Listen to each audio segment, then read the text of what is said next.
Untitled Club, Homewood Middle School. Yeah, I know there's two of me. It's weird. No, there's like it's the Infinite. mirror effect. Okay. Anyway, I want to introduce you guys to a good friend of mine, Victoria Hollis. She was one of the speakers at TEDx Birmingham, and her talk was wildly popular. She spoke about education.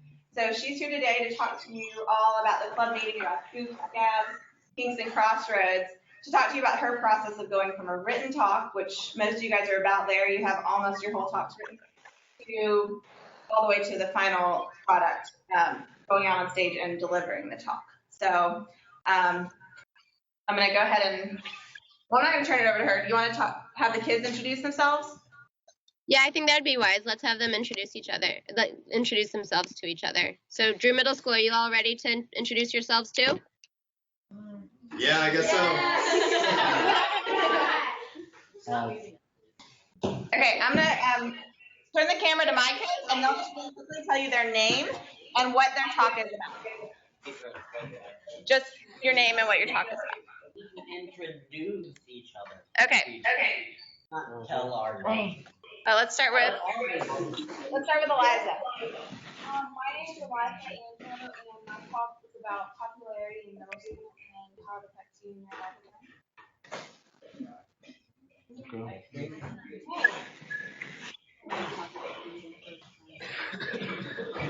My name is Hunter D. McCullough. First of my name, not okay.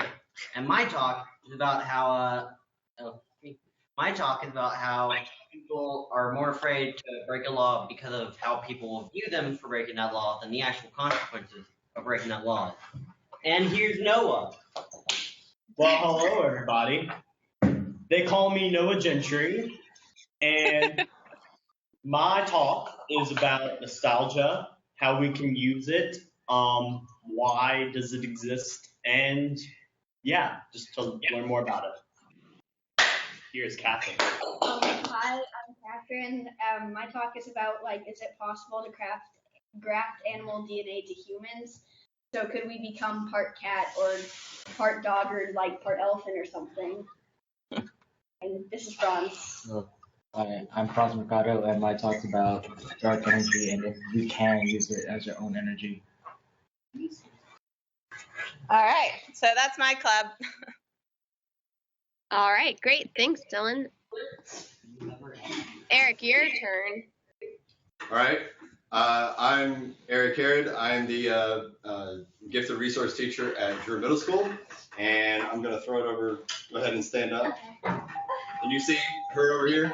On the pulpit, please report out front. Your ride is waiting. All right. Go. Hi, I'm Jalen, and my topic is on how different genres of music could make you study more better. All right. Next. On.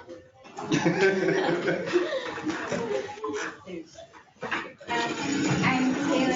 Come up to the microphone. I'm Taylor Gibbons, and my talk is about creating writing workshops and projects for Virginia. Come up to the microphone. Hi, my name is Alexis, and my topic is on connecting with your character when acting.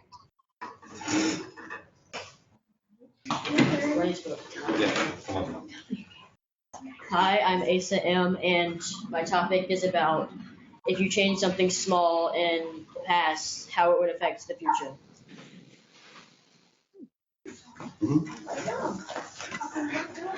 My name is Patricia. My talk is about how to get people involving in more homeless people charities to help them get homes and make them feel better. My name is Lauren, and my topic is to make more robotics clubs in Virginia. Whatever.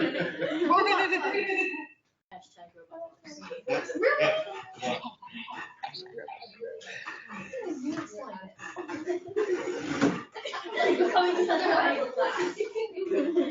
Hi, my name is Rachel, and I am doing my topic on making a baking/cooking club at Drew Middle School.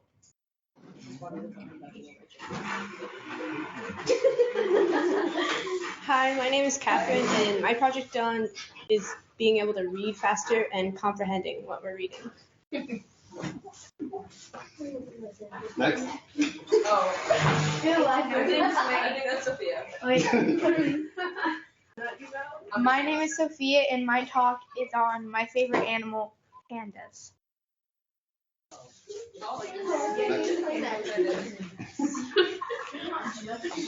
Microphone. Okay. My name is Madeline, and my talk.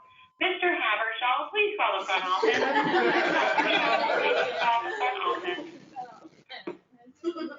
Welcome to middle school. Yay! Go, Madeline.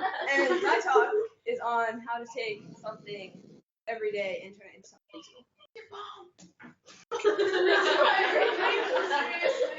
Yeah, Rachel. I almost said that. I think that's it.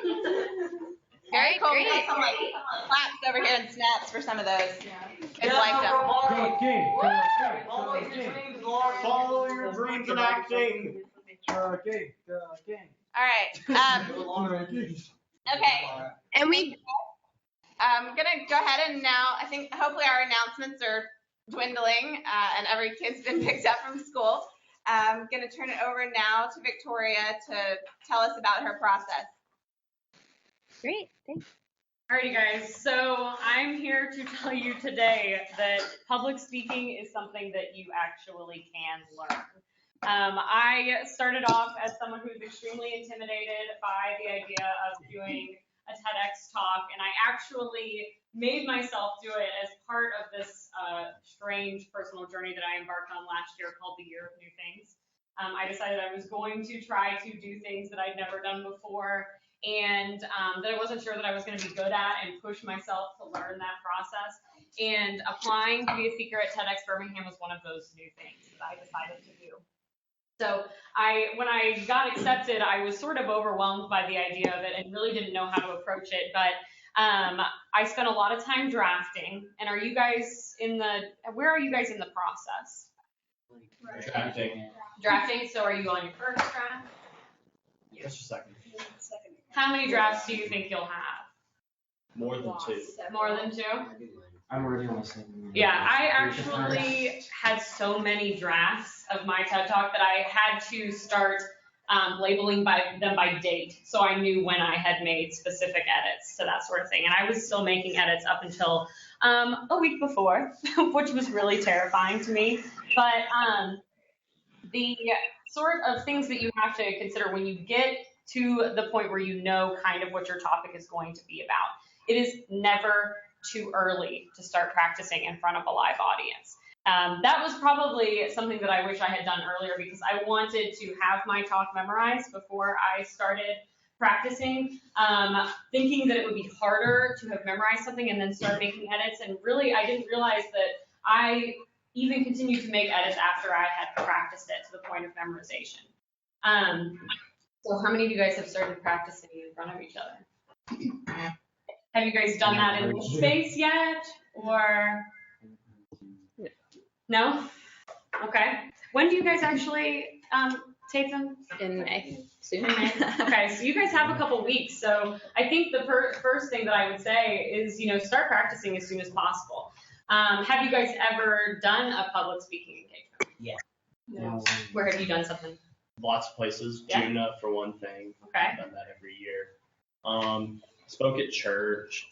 I speak all the time. Okay. Have you ever done one of those experiences where you have something like really scripted and you memorize it, or are you just kind of speaking off the cuff? Both. Both? Okay, good. What about?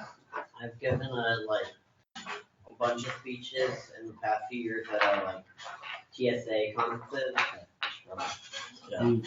Okay. I've given a lot of speeches in the past few years at TSA conferences and for robotics. Yeah. So Okay. probably 7. Very cool. What about everybody else? Not so much? How are you guys feeling about it? Are you excited? Are you nervous? Catherine, what are you feeling? Nervous. Eliza's nervous? What are you nervous about? Just that, I'm gonna mess up and everybody's gonna realize they're gonna laugh at me. Okay, here's the thing to remember. This is a great point. Nobody knows what you're going to say but you. So this was something that I had to kind of learn in the process, that if I messed up, the most important thing to do is not react, because nobody's going to know. I actually, on the second to last rehearsal that I did, skipped a crucial part in the introduction to my talk. And I just was like, didn't react to it. And I thought really quickly about how to reincorporate it later. And nobody had any idea that things were out of place. I was the only person who knew that, and the people that I had rehearsed in front of. So that should allay some of your fears. So when you're practicing, if you forget where you are in a script, just keep going. Nobody will know that you're deviating from what you actually thought you were going to say but yourself. And that's actually a really important skill, because the temptation is to be like, I forgot. Hold on, let me think. But if you don't do that, nobody will ever know. So practicing to not react when you mess up is a huge asset. Catherine, what are you nervous about? I'm just kind of nervous that I'll have to end up like speaking in front of other people and not just doing a video. Okay. And so that makes me kind of scared, but I'm actually pretty excited to be doing the video and filming it and stuff. Okay, very cool. What about everybody else? How do you feel about it? I really don't know what I feel about it. I just feel worried that something weirdly accidental might happen, like it just stays. Well, that brings me to another good point. Colin Cobb, please report to the front. Your ride is waiting. Colin Cobb. Which is that the more human you appear in your talk, sort of the more interesting it will be. People don't want somebody up there that's like completely isolated and that they can't relate to. They want somebody who it's like, oh, I could be friends with that person. Have you guys watched? I think you guys have watched like a couple of pretty successful talks in here. Have you not? On TED Talks. What have been your favorites, and why have you liked them? There was this 11-year-old kid that I watched with Dr. Fernani, and he talked about making it so our food was more organic. Okay. And I really liked him because, for one thing, at such a young age, he was able to go up on stage and really connect with the audience in a way that people are afraid to do at like mature ages, like 40s or such. But he could do it at that young age, which was absolutely fine. Yeah. He didn't mess up. He connected with the audience. So connecting with the audience, that's a huge thing. Absolutely. What else? Who else can think of one that they really liked and what the presenter did that they liked? Dylan, can we ask Drew Middle School if they have some things, if they have some TED Talks that they like as well? Yeah. Cool. Just Drew Middle School, just get ready for some TED Talks that have really resonated with you guys, and we'll come ask you after we ask Homewood Middle School, if that's okay. Yeah, absolutely. Cool. Okay. I can't remember the name. It was like the one where this guy took a computer and he put it in like the wall and lets them. Sugata Mitra. Sugata Mitra. School in the Cloud. That's what it's called. And I really liked that one because it was a cool idea, and it had some really cool like information in it and like cool things that he found out. And then the conclusion I thought was like really well put together, and it like tied together the whole thing. Okay. And we can pass over to Drew Middle School if they had. Alexis, Okay. come up front. Oh. The camera's covered. My favorite. What was it called? Which one? Sarah Kay. Sarah Kay. If I should have a daughter. I like Sarah Kay's If I Should Have a Daughter because the poems that she did were really good, and the topic of spoken word stuck with me because I myself do spoken word really often, and her topic was really heavy, but she made it lighter through her poetry, so it was a lot more easy to understand. Cool. Patricia. My favorite TED Talk was Maya Penn. I loved how she just did what she wanted, which was fashion designing, and she just went out there and did it. She didn't let anything hold her back, and she was really passionate about it, and she made on to creating this business that she had to call her own, and she could design all she wanted. And she was 13. Yeah, she was 13. One more. One of my favorite TED Talks was Reggie Watts. Miss Ivory, can you please call the front office? Miss Ivory, call the front office. Because he really broke all the rules but still made it a TED Talk and not just a random bunch of words. He made it so it worked. That was a favorite of ours, Reggie Watts. So. Reggie's the guy. Like a Spanish accent. Cool. Thanks. I have one. Thanks, guys. Oh. Okay. Okay. Well, so it sounds like the sort of thing that all of you guys have in common that you liked, and these are the sorts of things that I like in a TED Talk or in a public speaker in general, is that personal connection. So it might be because you're interested in the topic, but a lot of times it's because you resonate with the speaker. So they're similar in age, or they have a similar sort of experience, and that's a really essential piece because especially if you're going to be sharing an idea that may be somewhat controversial, or you're not sure that everybody is going to agree with right away, forging that personal connection with the audience makes them more receptive to your argument. And they'll, if they kind of like you, they're more likely to listen and hear you out than they would be if they're like, oh man, I can't stand this guy. So the personal connection is something that's really important. And when I gave my talk, I actually sort of framed it in a way that I was very upfront and personal in the beginning, and I talked about some sort of personal struggles that I'd had, and then kind of launched into my argument, which was about supporting our sister school system on the other side of the mountain in Birmingham. So, and I was very conscious about that balance, that I wanted my audience to understand where I was coming from on a personal level. So, and I guess, did we not want to show the after video since we don't have before anymore, or do you want to? Show a little bit of it so they can see. Okay, so we'll show a little bit of my actual video from TEDx Birmingham, so we can I'm going to point out some essential things about the way I did my performance, and then I think I might act out my practice from a week before, because it was horrible, guys. Like, I'm not kidding. So Dr. Fernandes going to get that set up real fast. Okay, do you want to mute that audio? Yeah. This one's Dylan Fernandes. Yeah, just mute that one.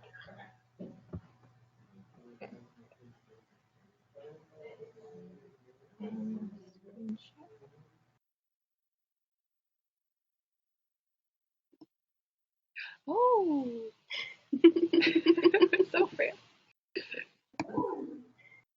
Okay. There we go.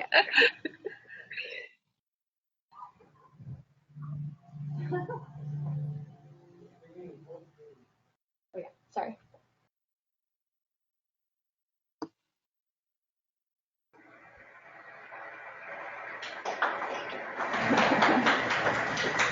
My 20th birthday last year, I made a mid-year resolution. I decided I was finally going to adopt all the healthy habits that I've been putting off for so long.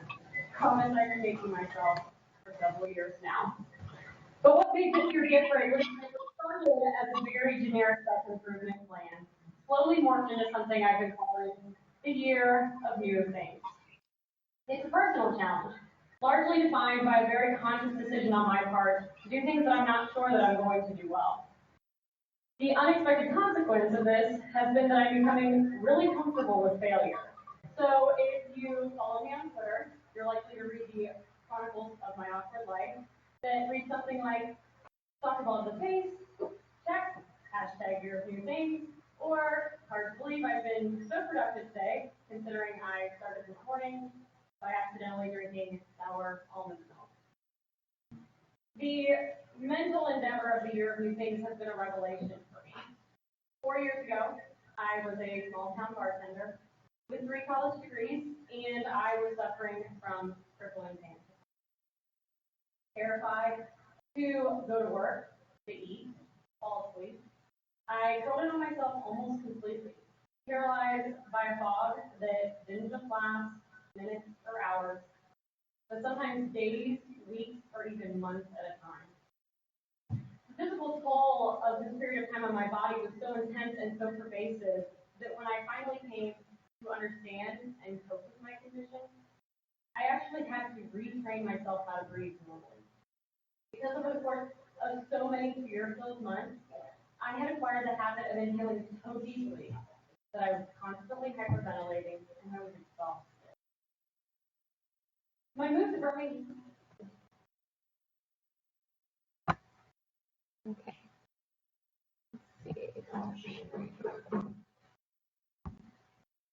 Okay. Is that audio back on? Can you all hear me?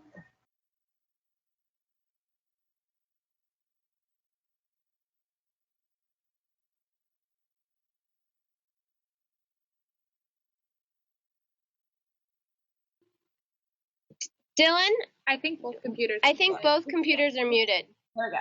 Can you hear me now? There we go. Okay. So that was the final performance that I was pretty happy with. But just a week ago, I did, a week before that, I did my first performance in front of actual human beings. Now, we had been told that we should practice upwards of 20 or 30 times. And I have a dog, so I'd been practicing in front of my dog, and it was very much the sort of rote memorization stage. I was just trying to get to the point where I knew what I had to say and I couldn't forget it.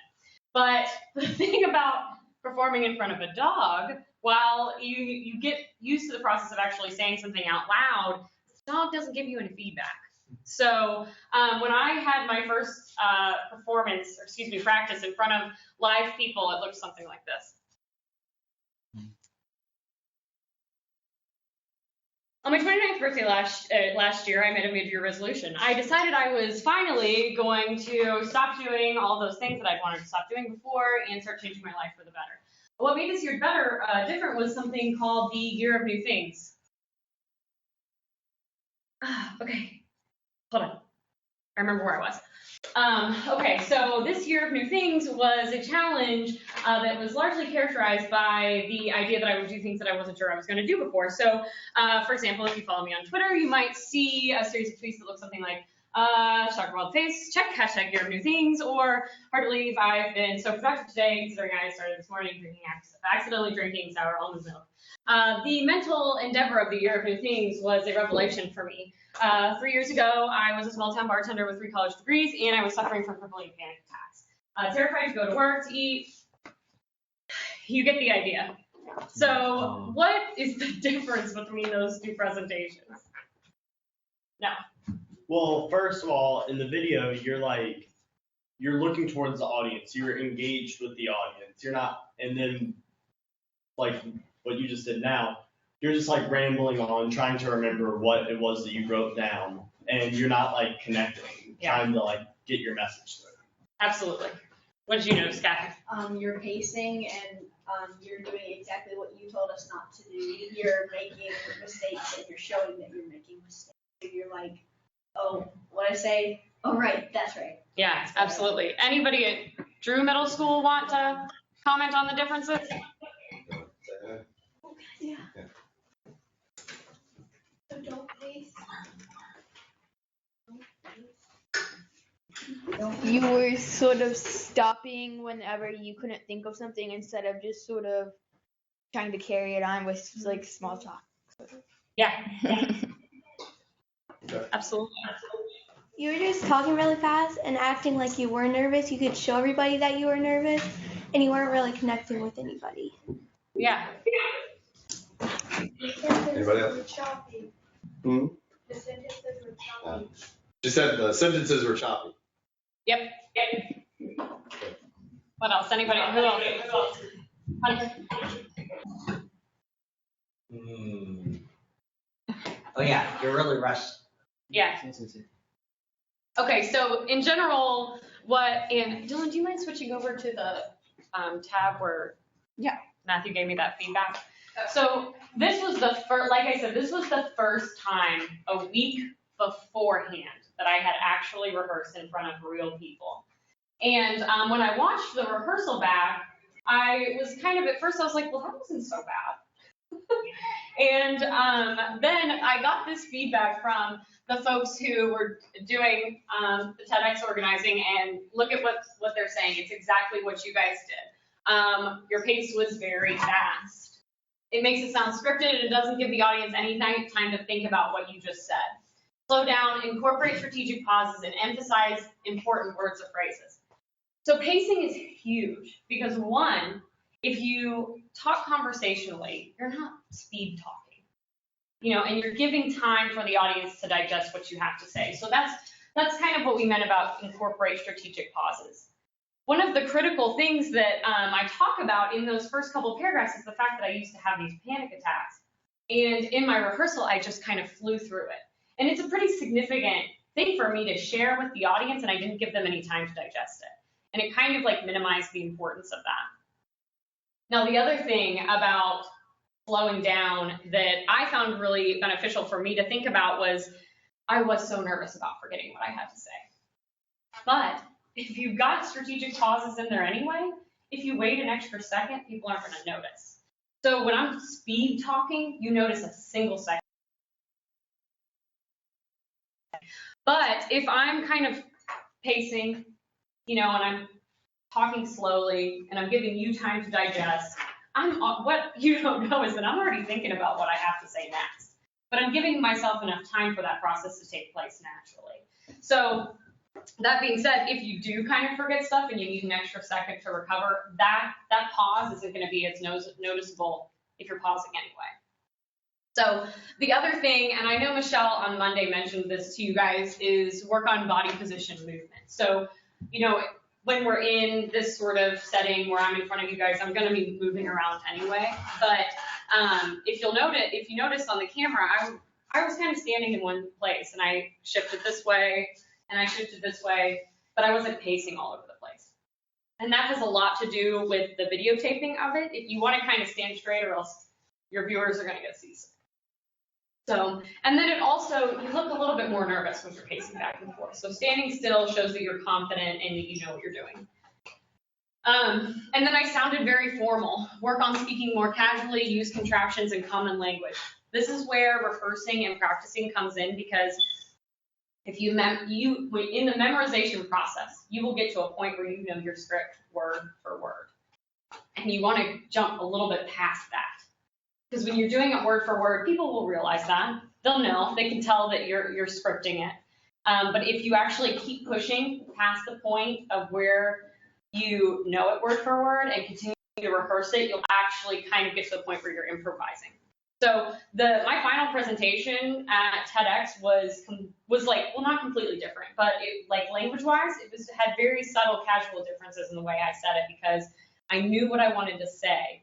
And I knew kind of generally the points that I wanted to make, but I said it the way I would have if I was just talking to you. I was just retelling you the story. So, and then that's sort of, there's some other stuff there, but that's pretty much it. So, how did I get from that super awkward performance of a week before to the much more polished, casual, and confident performance a week later? I told myself that Thursday that I was going to rehearse at least once in front of a live audience every day for the next 7 days. And I skipped one day, but I had friends come over. I actually did it out in public once for a couple of strangers. But I actually stuck to it, where I was going to get feedback from people and get used to the idea of just speaking in front of people, because let me tell you, doing it in front of one of our organizers and my coach, 2 people, was almost more intimidating than doing it in front of 300 people a week later, because I just had never been in that position before. So I had to get past the point of just speaking in front of people, period.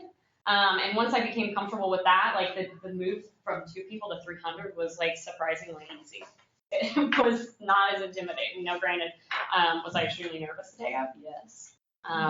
And I think that what everybody told us is that that's like actually really healthy. It means that you think it's important and you want to do a good job. So nervousness is natural, and you should be. But that's kind of a little bit how my process went. Do you guys have any questions about that? About prepping? Anybody here? Take it away, Drew. What about Drew, middle school? Do you all have any questions? You do? You want? So like, is it like really nervous just like getting up in front of people and like actually speaking to them? Like, how do you feel? Oh yeah. I was really extremely nervous, and so nervous to the point that like some of the other people in my group were like making me laugh and stuff because I just had to get my mind off of it. I was really, really nervous about it, and actually like rehearsed it quietly under my breath one last time out in the hallway before I went on stage. So it is nerve-wracking because you're kind of making yourself vulnerable and making yourself open to criticism, but the important thing, especially in the rehearsal process, is you want constructive criticism from folks about not just your topic, but the way you give the speech, the sort of things about your presentation, and also, I had specific questions. Like there were parts of my speech that I wasn't sure about, and so after doing a practice, I'd be like, well, what did you guys think about this part? Like, did I convey this the right way? Did I make you feel awkward? Like I actually asked those sorts of questions. So I think in the process of getting ready for it, you have to really let yourself be open to criticism that makes you better and that performance, and really respond to it. So that feedback that I got from the folks I did it for a week beforehand, I made a conscious effort to address all of those things. So you really kind of have to just be open to suggestions and know that it's only in the pursuit of making you better. Does that answer your question? One more? Two more? Yeah. We have two more. Okay. Do you have any tips for getting used to speaking in front of people? You just got to do it over and over again. It really and truly only gets easy, and it's not necessarily that practice in this regard. Practice does make perfect, but the more important thing is that practice makes normal. The first, if you've only ever spoken in front of somebody once, it's going to feel really weird. But every time after that, it normalizes. It becomes like a little bit more. It's sort of like the process of forming a habit. The more you do it, the more it becomes a natural sort of action. So just even if you do it in front of a single person on a Saturday afternoon, or if you do it in front of your parents or your brother or sister, that just doing it multiple times makes it less intimidating. Good. One more. Do you think if you had done it more times that it would have been easier for you with the 300 or even the 2 people, or the presentation would have been different? Yeah, I think it would have been different, just because, like I said, I got to the point where it was a little different every time I did it, because I had pushed past that point of memorization and gotten to the point where I was sort of improvising. So I think on any other day of the week, it would have been a little bit different. I'm sure if I practiced it a million more times, it would have been a little bit better. Still watching that video, I go back and I'm like, oh, well, that's a weird word choice there. So I'm sure I could have only gotten better. That's the sort of thing about this process, is knowing that you've probably never gotten to the point where you are perfect. But you can always be improving. Like, you may be at your best, but that's there's still room for improvement, even sometimes when you're at your best. Any other questions? What about you guys? I have a question. Yeah. So you said that you had 3 college degrees. What were they in? I have bachelor's degrees in English and psychology, and then a master's in English. Yeah, girl. Okay. Any other questions? Yeah, no. How is a really good way to make sort of your call to action at the end of your talk as strong as it can be? Okay. Well, I think what I would say, do you guys know about like the appeals to ethos, logos, and pathos? You all are familiar with that? I don't think they learned it later. Oh, okay. So just like a quick lesson in persuasion. Ethos are the appeals that have to do with like your credibility and things like that. Logos are the logical ones, so that often looks like data. I'm not equipped to do this. It'll be terrible if I'm doing this wrong. But the pathos is the one that appeals to emotions. So, that has to do with forging that personal connection and getting somebody to care. And I think the most important thing about a call to action is that you have to get your audience to the point where they care. And once you get them to that point, then you can say, now do something about it. And this is what you can do about it. So I actually, one of the other pieces of advice that we got in the process was, even when you're in the drafting stages, talk about your idea as much as possible. So, just pull a friend aside who has no idea about this club and just be like, hey, I'm writing this paper. This is the argument that I'm making. What do you think? And see what they have to say, because that will help you to anticipate counter arguments, but it'll also kind of give you a fresh perspective on what you want to say, and it might give you ideas about what to incorporate. But somebody, during I was doing this, was talking to just a friend of mine, and he said, I don't just want to be told to do something. I want to be told what to do. So there's a sort of specificity that you might consider in a call to action, rather than leaving it open-ended. But if you can give somebody sort of like a simple step. So part of, my argument was we should care about Birmingham City schools and the students in Birmingham City schools.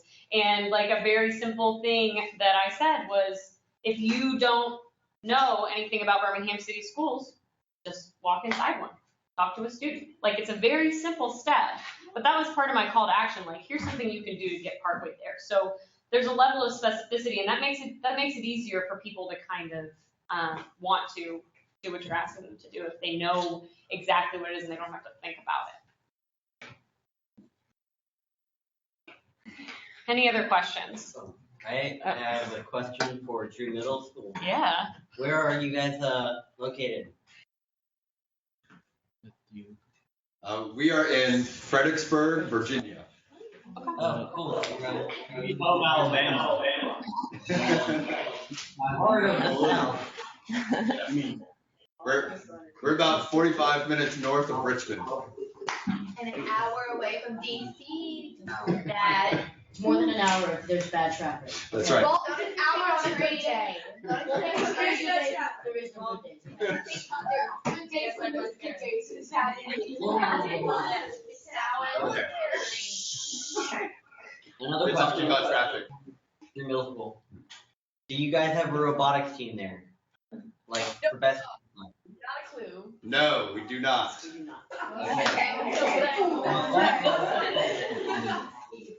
Get on it, Lauren. As long as you have the thing, you'll be fine. All right. Who needs robots? Okay. Great. I think we're good to go over here in Alabama. So thank you guys, Drew Middle School, so much for joining us today. That was really fun. It was. Yeah.